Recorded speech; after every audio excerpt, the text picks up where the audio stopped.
স্বরাষ্ট্র মন্ত্রণালয়ের সভাকক্ষে অনুষ্ঠিত আইনশৃঙ্খলা সংক্রান্ত কোর মিটিং সভায় গুরুত্বপূর্ণ কয়েকটি সিদ্ধান্ত ও আলোচনার সামনে এসেছে। কার্যক্রমে নিষিদ্ধ থাকা আওয়ামী লীগের নেতাকর্মীরা দলের সভাপতি শেখ হাসিনার সঙ্গে যোগাযোগ রাখতে টেলিগ্রাম এবং বোটিম অ্যাপ ব্যবহার করছেন।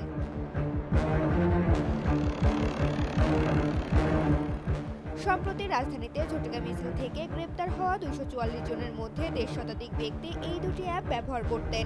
সূত্র জানায়, বৈঠকে সিদ্ধান্ত হয়েছে যে সরকার আপাতত রাতে অ্যাপ দুটি ব্যবহারের গতি কমানোর বিষয়টি খতিয়ে দেখবে। তবে জাতীয় নির্বাচন তফসিল ঘোষণার পর অ্যাপ দুটি বাংলাদেশে বন্ধ করে দেয়া হবে। দুটি গোয়েন্দা সংস্থার প্রতিনিধি আশঙ্কা প্রকাশ করেন যে তফসিল ঘোষণার পর আওয়ামী লীগের নেতাকর্মীরা ইন্টারনেট ভিত্তিক যোগাযোগ ব্যবহার করে দেশকে অস্থিতিশীল করতে পারেন। এসব আলোচনার ভিত্তিতেই অ্যাপ দুটি ব্যবহার নিয়ন্ত্রণে প্রাথমিক সিদ্ধান্ত নেওয়া হয়।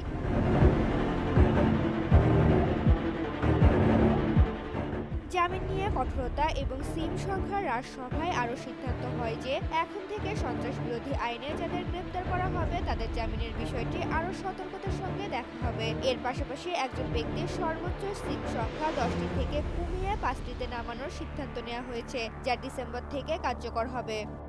ঋতুপর্ণা, জনকণ্ঠ।